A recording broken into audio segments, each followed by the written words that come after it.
J'ai vraiment beaucoup aimé cette saison 1 de The Witcher, mais avouons-le, ce n'est pas que Yennefer ne contrôle pas son chaos, c'est qu'elle est le chaos de cette série.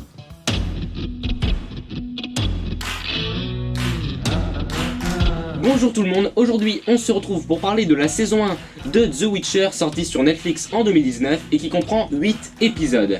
C'est l'adaptation de la série de livres Le Sorceleur de Andrzej Sapkowski et j'en ai fait une vidéo dédiée si ça vous intéresse, donc voilà, ne vous gênez pas. Bref, pour commencer, je veux que vous sachiez que c'est mon avis personnel sur la série, même si comme d'habitude j'essaye un maximum d'être objectif. Si vous avez un avis différent, tant mieux pour vous, mais n'hésitez pas à en débattre avec moi dans les commentaires avec des arguments. Bon visionnage. La série raconte les aventures de Geralt, un mutant chasseur de monstres, de Cyrilla, une princesse au cœur d'une mystérieuse prophétie, et de Yennefer, une magicienne super puissante, genre vraiment clac, voilà. C'était très significatif. En tout cas, ces trois personnages sont liés par le destin, et ils vont devoir tenter de survivre dans cet univers de fantasy dont on va parler tout de suite. Il y a des mouches, aujourd'hui, ça m'énerve. Dégage, dégage, dégage Jean-Paul. C'est bon, j'ai fait fuir la mouche. Trop fort, hein. Cet univers médiéval est inspiré du folklore polonais. Il y a des monstres, de la magie, de la violence et du sexe. Et d'ailleurs, voici la réaction qu'ont eu 75% des spectateurs en voyant The Witcher. Il y a des épées, des nichons, et il y avait même un épisode qui parlait politique. C'est clairement du plagiat de Game of Thrones. Bref, sans parler du fait que ces aspects sont communs à beaucoup d'œuvres de fantasy et que les livres de Sapkowski sont sortis avant ceux de George R.R. Martin, est-ce que j'ai vraiment besoin de vous expliquer à quel point cette critique est débile? En tout cas, on est loin de la violence de Game of Thrones. Alors oui, il y a des dialogues et des visuels qui sont parfois assez crus, mais franchement on est loin de la violence de Game of Thrones, et en plus l'univers en soi est totalement différent. Il y a des magiciens qui se téléportent, qui balancent des boules de feu, et il y a des monstres, des dragons, bref, c'est pas du tout le même type d'univers. Je suis par contre très dubitatif pour ce qui est de la magie, parce que déjà, les formules magiques composées de 3 ou 4 mots qu'on répète en boucle, j'ai un peu de mal à les prendre au sérieux.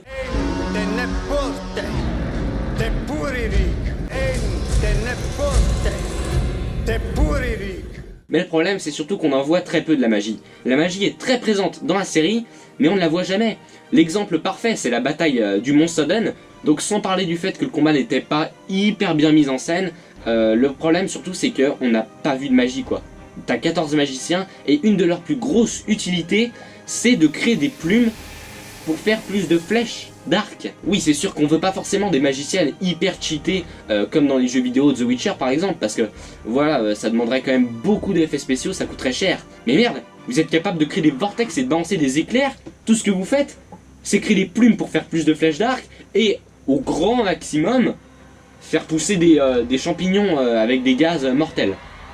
Voilà, c'est quand même un peu léger quoi, surtout que si t'as Windows, va dans photo, tu fais modifier la photo, élément 3D, t'as un éclair déjà tout fait qui rend pas trop mal. Alors tu vas pas me dire qu'une série avec un budget comme ça ne peut pas se permettre, bam, un petit éclair. Là je généralise un peu parce qu'il y a des moments dans la série où il y a des trucs beaucoup plus grandioses, mais c'est franchement des moments assez rares, mais c'est quand même problématique quand le sorceleur paraît plus puissant que des magiciens qui ont vécu pendant plusieurs millénaires. Il y a quand même un petit problème. Mais je pense que je m'y attarde un peu trop. À part ce détail, l'univers est plutôt bon. Cela dit, il n'est pas très bien exposé. Parce que déjà, on nous explique jamais directement ce qu'est un sorceleur. Donc ça aurait été bien de montrer un peu plus le quotidien d'un sorceleur avant de se lancer dans l'intrigue, je sais pas, montrer un peu plus ce qu'il est capable de faire ou pas. Et en plus de ça, on n'explique jamais qu'un sorceleur peut vivre plusieurs siècles et qu'un magicien peut vivre plusieurs millénaires, largement.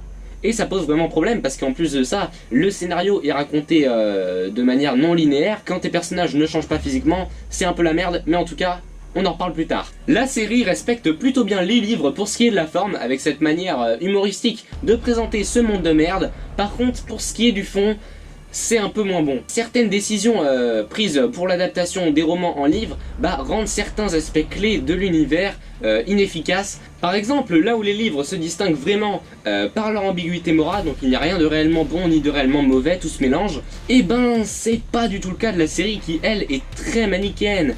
Par exemple, les deux antagonistes principaux de cette première saison sont Fringilla et Cahir, et contrairement aux personnages des livres, et là c'est juste les bons gros méchants là, fanatiques, qui torturent des gens. C'est pas tant le fait qu'ils aient changé les personnages qui me dérange, le fait qu'ils en fassent de gros méchants, moi je m'en fous un peu, voilà, ils changent un peu les personnages comme ils le veulent, mais c'est juste que là, c'est vraiment un des aspects clés de l'univers. On a des passages mais qui n'ont aucun sens.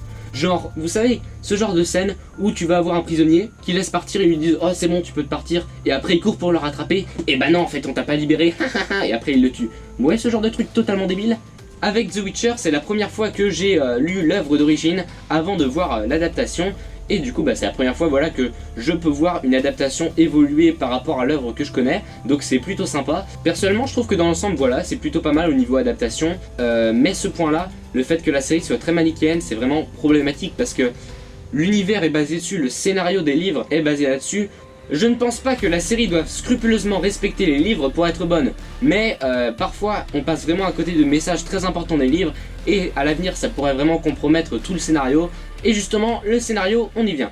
On peut déjà lui reprocher sa chronologie qui peut être assez perturbante pour les non-connaisseurs. La série fait de nombreux sauts dans le temps, et comme les personnages ne vieillissent pas physiquement, ça n'aide pas vraiment. En fait, vous devez comprendre que chaque intrigue se déroule individuellement dans l'ordre, mais on les alterne à l'écran. Du coup, l'histoire de Yennefer se déroule bien avant celle de Geralt, jusqu'à leur rencontre qui réunit les deux chronologies, et l'histoire de Geralt se déroule un petit peu avant celle de Ciri, encore une fois, jusqu'à ce qu'ils se rencontrent, et qu'à la fin de la série, les trois timelines se connectent. Donc voilà, ça peut être un petit peu difficile. Au début. Non, parce que déjà, rien que dans les premiers épisodes, on a plein de références à des événements du passé qui se passent au présent dans d'autres intrigues. Par exemple, dans l'histoire de Geralt, on fait référence à une certaine reine Calante qui livre son premier combat à l'âge de 14 ans. Et dans l'intrigue de Ciri qui se passe plus tard, on voit la reine Calante qui est adulte et qui va discuter avec sa fille de sa première bataille. Je pense que c'est plutôt clair, non? À moins d'écouter la série que d'un œil, oui, ça se dit, on comprend. Je connais quelqu'un qui a 70 ans, qui a regardé la série sans rien connaître à l'univers de The Witcher, il a tout compris. Alors tous ceux qui disent qu'ils n'ont rien compris à The Witcher, soit c'est de la mauvaise foi, soit vous faisiez des mots fléchis en regardant la série, c'est pas possible. C'est vrai que ça aurait pu être plus clair, en t'expliquant par exemple la longévité de certains personnages, ou alors je sais pas moi, en mettant des titres pour t'indiquer à quelle époque se passe chaque intrigue. En tout cas, s'ils ont fait une chronologie si compliquée, c'est parce que la saison 1 adapte les deux premiers recueils de nouvelles de la série de romans, ce qui fait que nouvel épisode égale nouvelle histoire. Pour lier ces épisodes quasi indépendants entre eux, ils ont voulu introduire le fil conducteur de la saga dès le début, dès la première saison, et normalement dans les livres, ce fil conducteur apparaît dans le premier roman, donc le troisième livre de la saga. Et en soi, l'idée est vraiment très bonne. Mais malheureusement, le fait d'introduire l'intrigue de Ciri si tôt, ça fait qu'on ne peut pas trop la développer cette intrigue, sinon on se retrouve à raconter la saison 2. Vu qu'il ne faut pas trop en raconter, au final il ne se passe rien et on va suivre Ciri qui erre sans but dans la forêt. Donc voilà, c'est pas forcément ce qui est le plus intéressant, et du coup on aurait gagné à ne pas développer cette intrigue de Ciri, la garder pour la saison d'après ou alors la fin de première saison, et à la place plutôt nous introduire l'univers et par exemple, je ne sais pas moi, expliquer ce qu'est un sorceleur, clarifier la chronologie. Pour ce qui est des dialogues, ils sont parfois pleins d'alchimie, rythmés, bien écrits, drôles ou dramatiques, dignes des jeux ou des livres. I thought you'd have fangs or horns or something. I had them filed down. Mais malheureusement, la majorité du temps, ils sont assez lourds et peu subtils. Je pense notamment à tout ce qui est lié au destin. Alors plutôt qu'utiliser une certaine nouvelle des livres pour montrer cette idée de la destinée omniprésente dans cet univers, tout ce qu'on fait dans la série, c'est nous ramener encore et encore ce terme de destinée qui revient dans chaque dialogue. Donc voilà, c'est un peu bourrage de crâne. Donc voilà, la série va souvent dire à voix haute ce qu'elle aurait dû montrer plus par les visuels, par la narration. I'm not killing anyone. Not over the petty squabbles of men. Yes, yes, yes. You never get involved. Except you actually do, all of the time. Et voilà, ça, la série aurait plus dû le montrer que le dire à voix haute. Voilà, c'est pas très subtil encore une fois.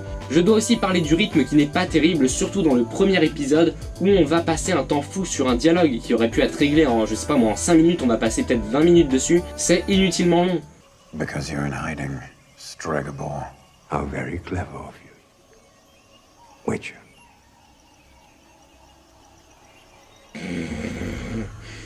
Pour finir, on critique souvent des écarts inutiles de la série par rapport au livre, et parfois à raison, parce que c'est vrai que des fois on fait de gros changements pour rien, genre littéralement ça ne change rien à part créer des incohérences, mais il y a également des moments où je pense qu'on ne peut pas vraiment juger si ces choix sont intelligents ou non, parce qu'on ne sait pas encore où la série va nous emmener, il y aura d'autres saisons derrière. Pour l'instant ça nous paraît débile de faire ça, sauf qu'après en voyant les saisons d'après, on se dira peut-être ah mais ouais mais du coup ça ficelle les trucs encore mieux, et puis ça crée des intrigues hyper intéressantes, on ne sait pas. Donc voilà, peut-être que les prochaines saisons donneront raison à certains changements qui nous paraissent étranges. Pas tous évidemment, mais peut-être certains. Ou pas. On a vu bien pire. C'est pas parfait, mais dans l'ensemble ça va, c'est plutôt bon. Mais le problème c'est que c'est vraiment la première saison et la deuxième qui importent, quoi. C'est vraiment la base de toute la saga, de tout le récit. Et c'est à ce moment-là que la série doit assurer au niveau respect des livres, pour que le reste suive derrière. Et donc c'est pour ça que c'est un peu problématique qu'il y ait des écarts dans cette première saison. Mais après, globalement, le reste de l'intrigue dans les livres, c'est une énorme chasse à l'homme, donc c'est voyage et péripéties. Globalement, ils peuvent emprunter le chemin qu'ils veulent tant qu'ils passent par les mêmes points de contrôle, on va dire. Donc voilà, c'est vraiment les premières saisons, il faut qu'ils assurent. Après, faites ce que vous voulez, inventez tout ce que vous voulez, je m'en fiche, il faut juste qu'on garde les moments importants, les personnages, voilà. Sinon, faites ce que vous voulez, bonne journée. Donc voilà, le scénario est plutôt mauvais, et ce n'est pas un détail.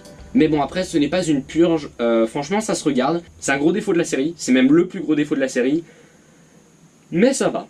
Bref, on passe aux personnages et aux acteurs. Geralt, le sorceleur, est d'après moi un bon personnage, sa personnalité de pince sans rire, son Henry Cavill qui joue très bien. How do you like my eyes?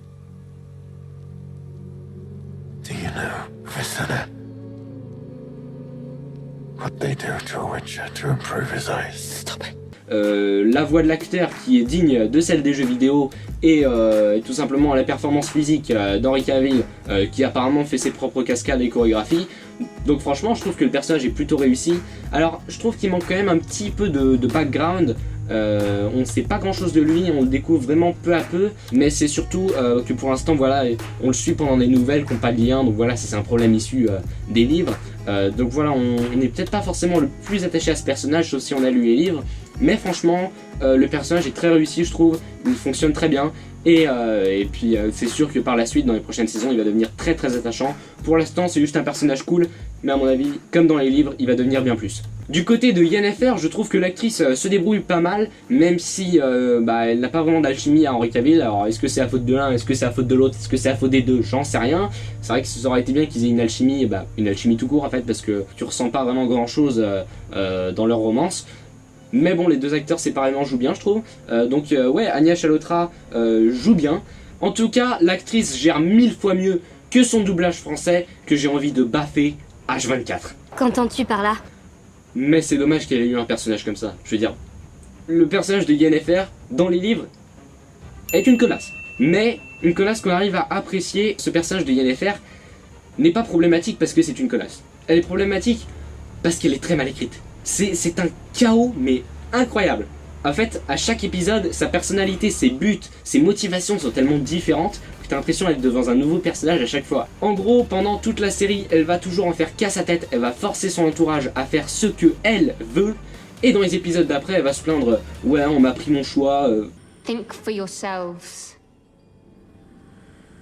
It'll save you a lifetime of heartbreak. Cela dit, tout n'est pas encore perdu, parce que vers la fin de la saison, sa personnalité semble se stabiliser. Ils arrivent plus ou moins à recoller tous les morceaux, à faire genre ouais bon, j'ai un peu merdé par le passé, voilà. Voilà, ça reste bancal, mais bon, voilà, son dialogue avec Istred semble un petit peu à réparer sa personnalité, on va dire.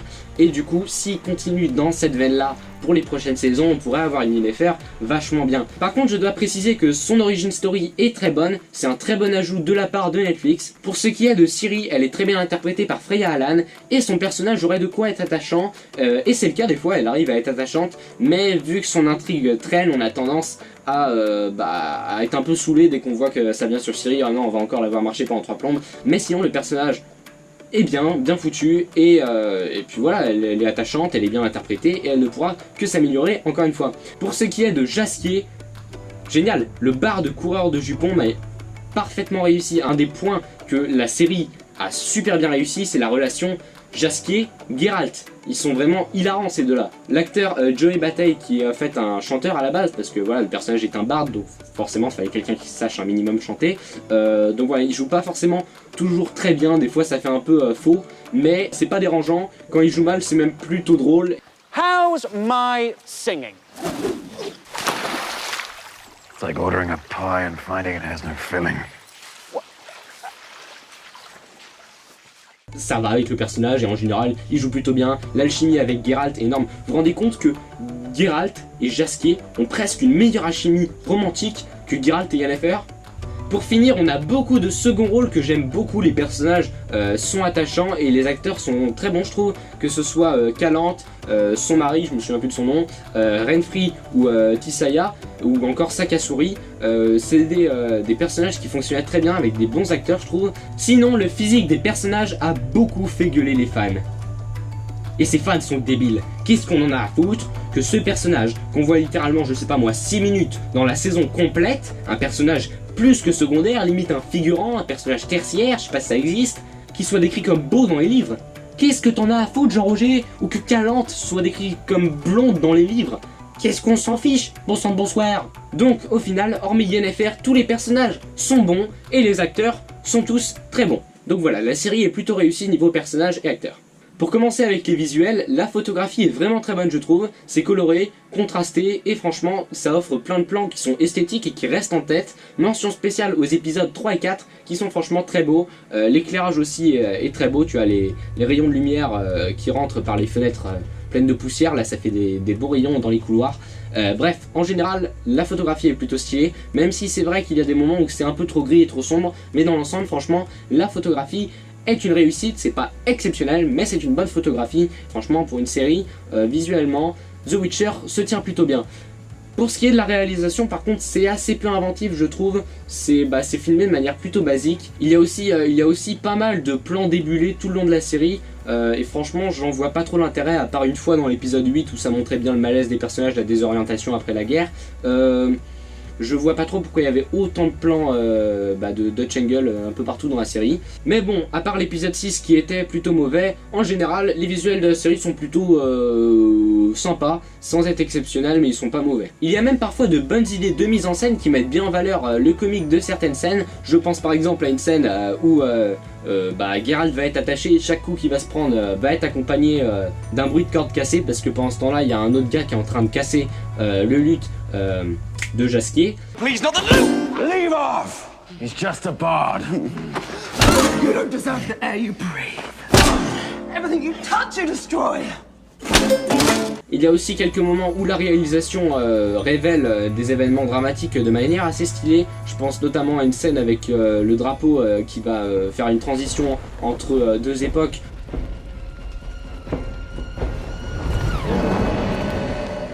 Donc voilà, je trouve que c'est plutôt bien mené des fois, même si la réalisation n'est pas folle, il y a des fois, il y a de bonnes idées. Et il y a quand même des plans qui sont très sympas. Pour ce qui est des combats, les chorégraphies sont vraiment très bonnes. Je pense notamment au premier épisode qui se termine par un combat en plan séquence qui est franchement très bien mené, les chorégraphies sont très bonnes.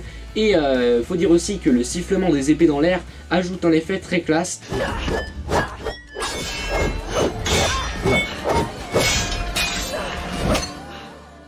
Pour ce qui est des décors, je trouve que les designs sont très bons. Par contre, encore une fois, techniquement, c'est pas foufou. Et leur plus gros défaut est d'être souvent très vides. Ils sont bons dans l'ensemble, mais t'as quand même plein de passages où tu vas avoir des murs qui vont être très vides. T'as l'impression qu'il manque quelque chose, ça manque un peu de vie des fois. Mais à part ça, ça va, les designs sont plutôt bons. Franchement, t'as même de très bons designs. Je pense notamment à la ville de Posada. La ville est plutôt classe. Et bien sûr, on n'échappe toujours pas à ces débiles de fans hardcore qui sont en mode « Eh, mais dans les livres, c'est décrit comme des plaines. » Mais qu'est-ce qu'on en a à foutre? C'est stylé, alors crachez pas dessus! Bon, les effets spéciaux, je pense que vous avez compris, c'est plutôt bancal. C'est pas horrible non plus, mais au vu du budget, c'est franchement décevant. Donc des fois, c'est plutôt pas mal. Comme par exemple la Kikimore ou encore le cafard qui rentre plutôt bien. Mais des fois, c'est un peu moins bon. Je pense notamment à l'armée de Nilfgaard avec les soldats copier-coller, ou alors le dragon qui fait franchement très numérique. Côté costume, franchement, moi je les trouve très bons. Oui, effectivement, l'armure de Nilfgaard est moche, on dirait du caoutchouc. À part la perruque de Geralt qui rend assez fake parfois, dans l'ensemble je trouve que les costumes sont très bons. Bref, les visuels dans l'ensemble, je pense que toutes les idées des visuels sont plutôt bonnes, voilà. Les visuels de la série sont bons, mais en général pas forcément hyper bien exécutés techniquement. Donc dans l'ensemble, la série est franchement pas mal visuellement quand tu compares à d'autres séries. Franchement, je sais pas moi, vous prenez Vikings, vous prenez Les 100, vous allez pas avoir des visuels comme ça. C'est pas parfait, c'est décevant vu du budget, mais c'est quand même une série qui a de la gueule. On passe à la bande originale. La bande originale est composée par Sonia Belousova et Giona Ostinelli, et franchement, je trouve qu'elle est vraiment excellente. Alors c'est pas la meilleure musique de série que j'ai entendue, mais elle est très très bonne. Déjà il y a un style slave qui est hyper présent et du coup qui la rend vraiment marquante et unique. Elle est vraiment épique et je trouve que c'est vraiment une musique mémorable qui a un style très reconnaissable.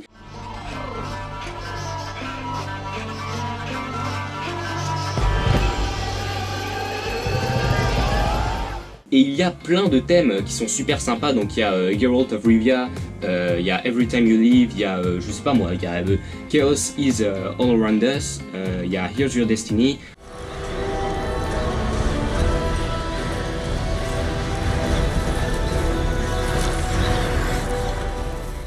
Bref, il y en a plein, et toutes les musiques sont vraiment super, c'est une super bande son. Bon alors il y a quelques moments où la musique déconne un peu, donc des fois la musique elle part un peu trop dans de la musique futuriste moitié.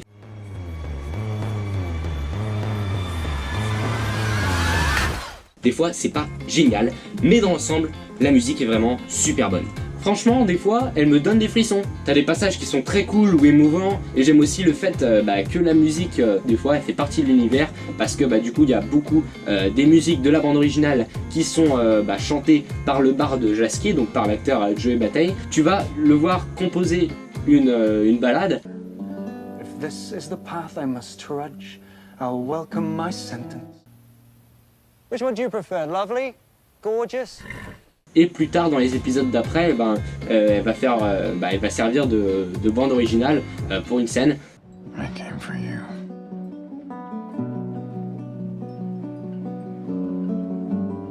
Donc c'est assez cool. Et d'ailleurs, les épisodes 5, 6 et 8, tu entends un petit bout dans l'épisode et après le générique, tu as la chanson complète. Donc il y a Her Sweet Kiss et il y a The Last Rose of Sintra. Alors celle-là, The Last Rose of Sintra, elle est top parce que c'est la prophétie quoi. C'est la description de toute la saga presque. Mais il n'y a que si tu as lu les livres que tu comprends de quoi ça parle. Et c'est trop cool parce que je trouve que ça part mais ça monte.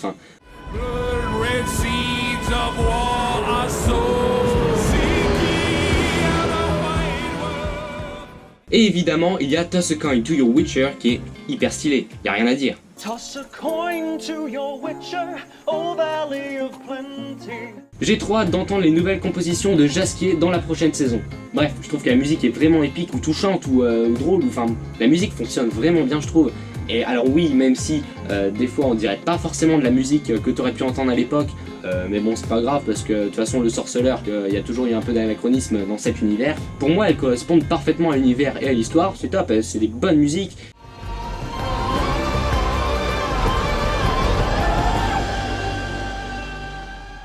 Nous voilà enfin sur la fin, et pour continuer sur la fin j'ai un peu faim mais c'est pas grave, c'est pas ça le sujet. Pour conclure, on a un scénario plutôt mauvais, même s'il se regarde, un bon univers mal présenté, des visuels moyens mais qui tendent vers le bon je dirais, des personnages et des acteurs très bons, et une musique vraiment excellente. Donc pour moi, The Witcher, c'est une bonne série. Bref, si je devais lui donner une note sur 20 en essayant d'être objectif comme d'habitude, je lui mettrais environ 11 sur 20. Parce que franchement, malgré ses défauts, je trouve qu'elle est quand même regardable. Ça reste une bonne série qui franchement est assez bancale. Et elle est quand même assez moyenne, mais elle tend vers la qualité. Donc c'est pour ça que je lui mets un 11 sur 20, parce que sachant que 10 sur 20 c'est vraiment la moyenne, c'est ni bon ni mauvais. À la base, je voulais lui mettre 14 sur 20, mais après j'ai revu la série pour en faire la critique. Et je dois avouer qu'il y a quelques défauts, donc c'est vrai qu'elle ne vaut pas un 14 sur 20. Mais bon, elle est un petit 12, on n'est pas trop loin du 11, mais ça lui apporte un petit peu plus de prestige. Donc voilà, ouais, franchement, si, 12 sur 20. Allez, je suis gentil.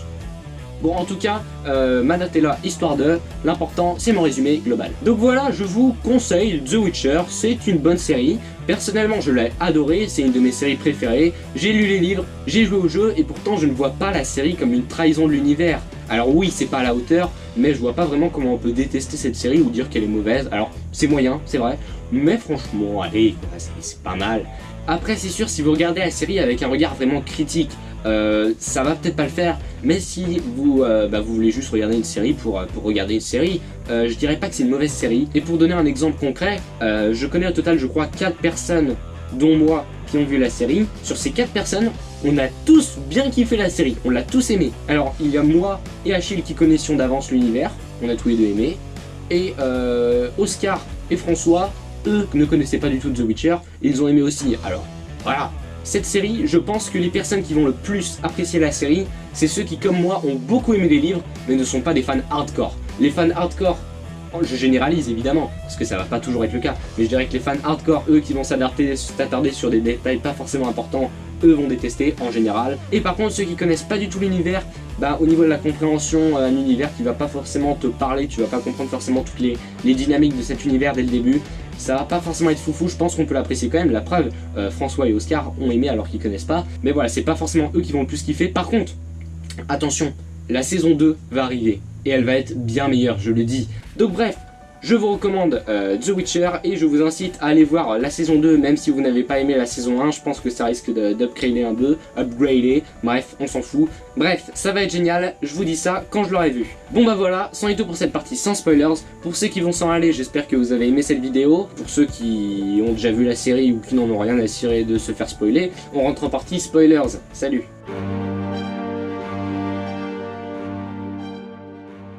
Je vais juste revenir sur un point parce que la vidéo est déjà assez longue comme ça. La nouvelle concernant Ciri à Brooklyn qui a donc été adaptée dans l'épisode 4. C'est pour moi un des points que la série a le plus raté, et je prends cet exemple précis parce que c'est un exemple qui représente bien les erreurs de la série en tant qu'adaptation. C'est le fait que déjà, comme tout avec Ciri, cette intrigue est longue, chiante et inutile, et c'est surtout parce que le but de cette nouvelle dans les livres, c'était de montrer la première rencontre de Geralt et Ciri, donc du coup qui se rencontraient par hasard parce que Geralt effectivement est lié par le destin à Ciri. Dans les livres, il n'était pas revenu à Sintra, donc il savait pas qu'elle était née, il savait pas qui c'était, et là il est en contrat de sorceleur dans la forêt, et là il tombe sur Ciri et il sait même pas qui c'est, et puis voilà, et du coup le sorceleur de 150 ans et la petite fille de 6 ans ou 5 ans, un truc comme ça, et c'était marrant. Et l'importance de cette nouvelle, c'était de montrer que même s'ils ne se connaissent pas, même s'ils voulaient pas se rencontrer, et ils sont liés par la destinée, et ils se sont rencontrés sans même le savoir. Et à la fin de cette nouvelle, ils sont en mode ah, c'est toi? Et du coup, c'est pour ça qu'à la fin, quand ils se retrouvent, t'as un moment d'émotion parce qu'ils se connaissent déjà. Et là, ils ne se connaissent pas. Et c'est vraiment très problématique parce qu'à la fin de la série, ils se font face.